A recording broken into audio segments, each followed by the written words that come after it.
Welcome to the Leadership Podcast, where each week we dive into leadership and personal growth. And one that I think is an important one to share with everybody is having a space for people to share their thoughts, ideas, and concerns.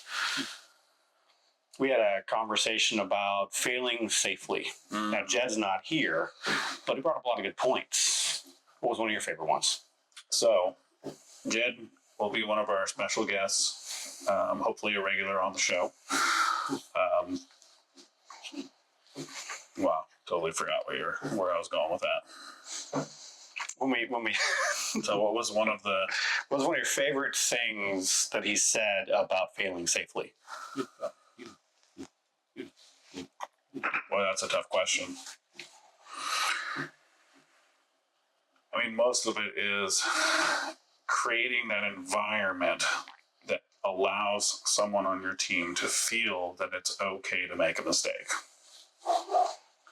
That, yes, mistakes are going to happen. Now, that doesn't mean there's a lack of accountability, because if there is a standard that is common knowledge, let's say in manufacturing, right?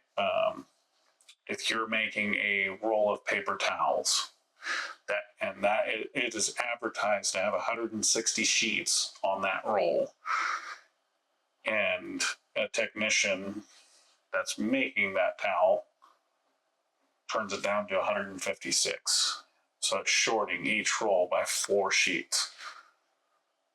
There's legal ramifications to that. So accountability has to be there. Mm-hmm. But I want an environment where that technician goes, should I change this? If I do, I'm going to change it because it's running better or whatever the case may be. But I want them to be like, but I'm going to let my coach know. I'm going to let my manager know. I'm going to let my supervisor know that I made this adjustment and double check and make sure that's right. Mm-hmm. And then, we can say, oh, shoot, now it's got to be at 160. And we can make that adjustment, and hopefully very little product has been made at that point. And the important part there is creating a space where someone can ask questions. Yes. Someone can there's a standard, there's an expectation. They can work within certain parameters, but they're not bound, chokehold, or like they have to follow and then be afraid of you.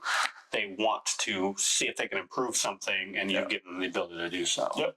Because processes can always be changed, especially if there's a better way that somebody came up with. That, you've got technicians that will run lines in manufacturing facilities for, 20 years, because those are good jobs and they pay well, and, lots of reasons to stay in positions like that. But then a guy comes off the street, gets hired, person gets hired off the street and comes in and says, why don't we do this over here? This seems weird and clunky. And they're like, oh, holy crap. I've walked by that dial or whatever it is for the past 20 years and never thought to make an adjustment right there to make it run smoother. Mm-hmm. Holy crap. So those fresh perspectives have to be there. Yeah. So you have to build a culture within your tenured people that not every idea is a bad idea just because it's coming from a new person. Change can be good as long as that culture is fostered there to allow adaptability and to allow failing safely. But once it's gone, putting it back in can sometimes be very difficult because you're fighting the boots to the ground that don't want to adjust or adapt. Yep. So, if that's a topic that interests you, please tune in for our Leadership Journal podcast, and we'll expand more on that topic. Yeah. Catch us every week as we cover more topics just like this here in the Leadership Journal. See you guys then. Thank you.